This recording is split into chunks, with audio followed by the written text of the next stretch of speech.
Šis tāds reiz tik slikti. Saplīs kameriņa, viņš tā kā ēs kamera vienkārši. Nu ko, tad ejam? Labi, ejam, jā. Sākam? Sākam.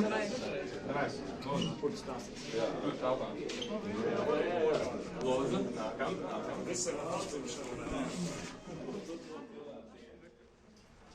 Tā, labdien visiem. Kā jau jūs atceraties vai neatceraties, tad jau gadus 3 atpakaļ, kad Mada telpa radās, tad bija šīs izstādes, un man tā sanāca, ka es biju tieši tas, kur izstāde tika slēgta dēļ Covid ierobežojumiem. Šeit bija iekārtota telpa, bet tajā dienā, kad viņi bija jāatklāja, tad ierobežojumu dēļ cilvēki nedrīkstēja nākt. Tad pēc vēlākā posmā, kad bija viss runa ap uzvaras pieminieku nojaukšanu, tad nolēmām šo izstādi ielikt Instagramā, tādā kā storiju veidā ar jautājumiem un atbildēm, un cilvēki varēja piedalīties un balsot.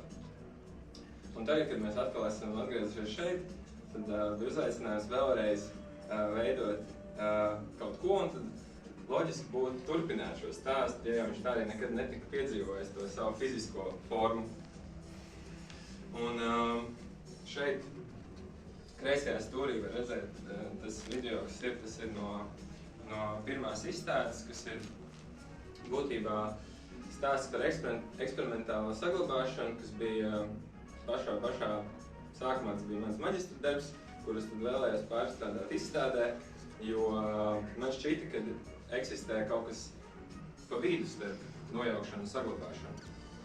Un tagad jau 3 gadus vēlāk es nonācu pie tādas domas, ka varbūt ir kaut kāda lieta, kas mums visiem ļoti labi sanāk Latvijā, un skatoties uz sasniegumiem hokejā un basketbolā, es domāju, varbūt tas ir sports, kas ir mūsu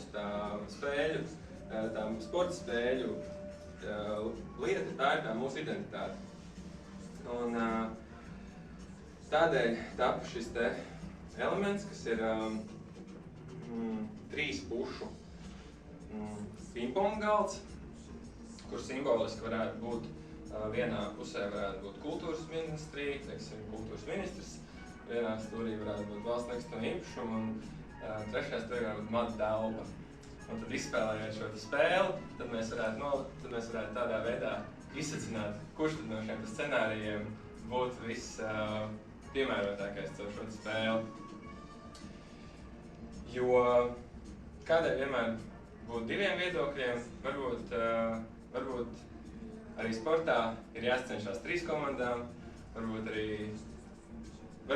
tas ir tas turpinājums, kad mums ir jāapdomā šis te 3 pušu diskusija. Un lai uzvar labākais. Paldies!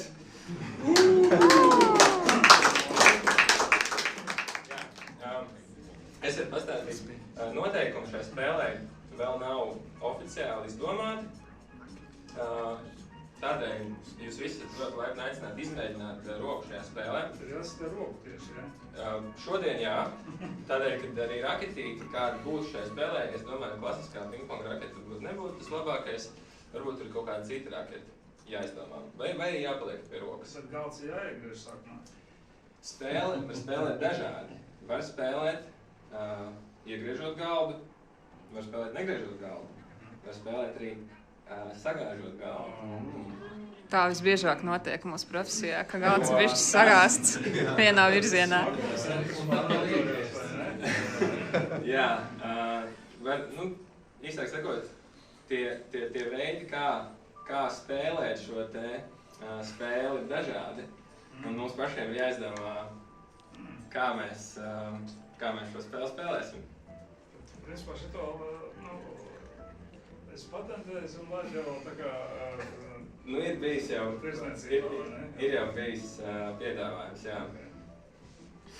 Ražošanā varbūt viņš taptu no kaut kādiem, varbūt netika augstvērtīgiem materiāliem, varbūt būtu kādi vienkāršāki materiāli. Putupolistirols. Jā, varbūt IKEA versija varētu būt tāda saliekama, ko var viegli transportēt. Arī ārā kaut kur. Vēl viņam ir liels potenciāls arī kā... Jā. Varbūt ir vēl kāds jautājums? Jā, man ir jautājums, kāpēc ir tieši 3? Jo varētu būt arī vairāk. Tas ir tā kā simboliski, kad ir viens viedoklis pret otru, un tad ir vēl kāds, vai vienkārši ļoti smuki izskan. Nu, kaut kur tur ir noteikti atsaucas. Nu, sāksim to, ka šis darbs ir tapis iedvesmojoties no blakus zālē esošā darba. Jo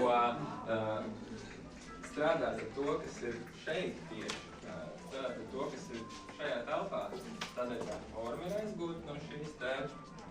Tur kaut kāds saspēle arī telpā. Nu, un arī ar paskatu ar šo. Nu, ar šo obligāti, jā. Un kāpēc 3 puses? Tāpēc, ka viena būtu, tur var skatīties dažādi, bet viens no variantiem ir tāds, ka viena ir šī nojaukšana, viena ir saglabāšana un viena ir šī eksperimentālā saglabāšana. Jo reizēm cilvēki, kas kaut ko saglabā to sliktāk nekā tie, kas to nesaglabā un otrādāk. Nu, tur nekad nevar saprast, un kaut kur pa vidu tur iejaucās šis te eksperiments. Un tie piemēri man šeit arhitektūrā pietiekoši daudz, kur mazāk vērtīgas ēkas tiek padarītas ar kaut kādām saglabāšanas metodēm, daudz augstvērtīgākas, savukārt augstvērtīgas ēkas ar it kā labākām metodēm, tā tiek padarītas nevērtīgākas. Jo arī šī ēka, es domāju, pēc kādiem 15 gadiem noteikti būs daudz stilīgāka nekā viņa ir šobrīd, un varbūt vēl pēc, tā kā laikam ejot, tās tendences pamainās un arī idejas pamainās. Kaut kā tā. Tad tīkliņu formas, jā? Jā, un vēl viens darbs, kas bija arī darināts šai izstādē, tā ir šī pati ēka vismazākajā izšķirtspējā. Un viņa, tas ir tā kā arī kaut kāds paudžu jautājums par to, kā viena paudze redz kā nākamā, un pārsvarā mēs visi piedzīvojam to kaut kādās 4 pār, plus mīnus visas tās lietas notiek kaut kādā tādā. Pagaidām, tagad ir kura? Kā, no kurā?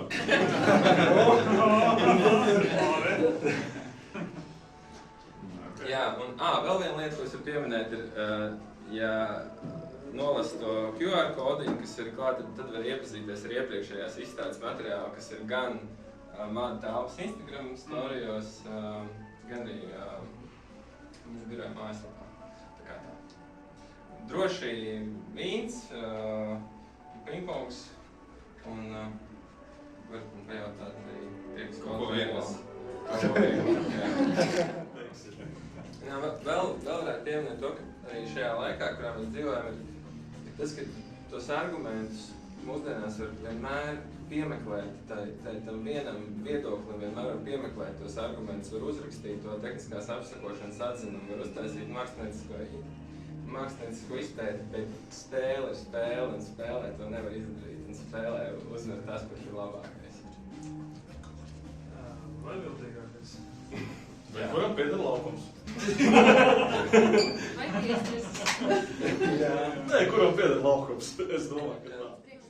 Pilsētā visam aplikt apkārt žogu sevišķi šeit, bet nē, te bija cits, te bija politisks uzdevums toreiz, tas bija tajā konkursa sakarā, kad te gribēja nojaukt šo ēku, un viņi mēģinās ierādīt visos mēdījos, visur, kad māja ir bīstama, viņa brūk kopā, slāksnes krīt nost, un tad viņi apvilka apkārt žogu, un paziņoja, ka māja ir tik bīstama, ka viņai pat nevar nākt klāt. Tas nebija īsti. Es ticu, ka ir arī tā versija, ka viņi mēģina kaut ko nosargāt, bet ne šajā. Viņi pasūtīja TA uztaisīja, ka visi slikti.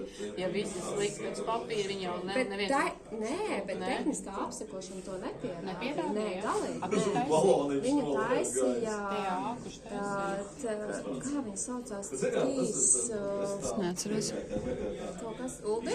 Kas taisīja tehnisko apsakošanu šitai mājai? L4, nevis 3, L4.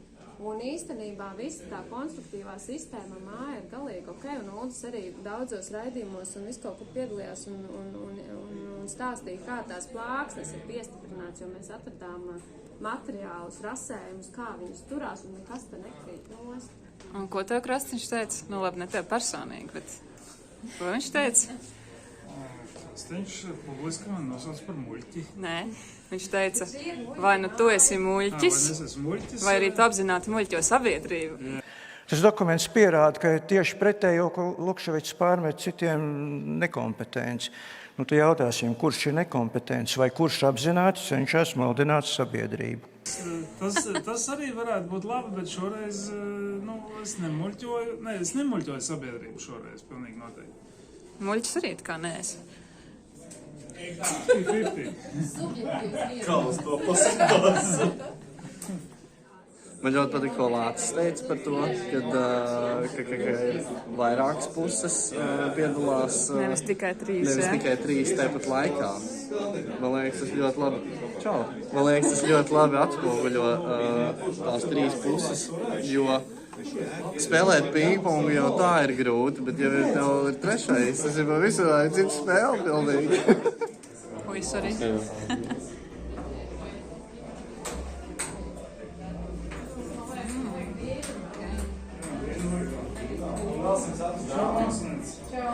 Nice. Šitas esat jāspēlē pingpongs ar telefonu. Tas ir diezgan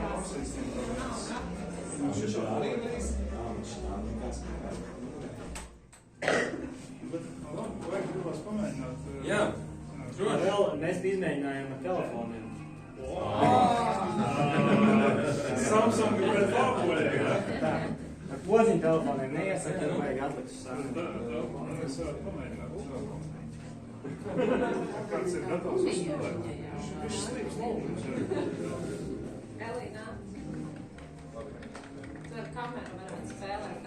Ok. Pamēģināt uzspēlēt? Jā, kamerā. Jā. Es esmu tas trešais spēlētājs. Vai tas bija manā laukumā? Nebija manā laukumā. Grieznes varētu griezt to laukumu, lai jau... Es nevis dualismus.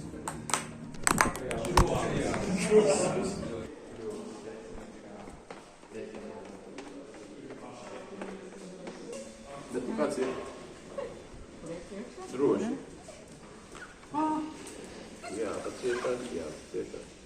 Mums nežēlīgi tāda viesmīlība ir. Nežēlīgi viesmīlības forma. Bet bez nekādas traumas jums neradīsim. Nekāda jums nebūs problēma ar to.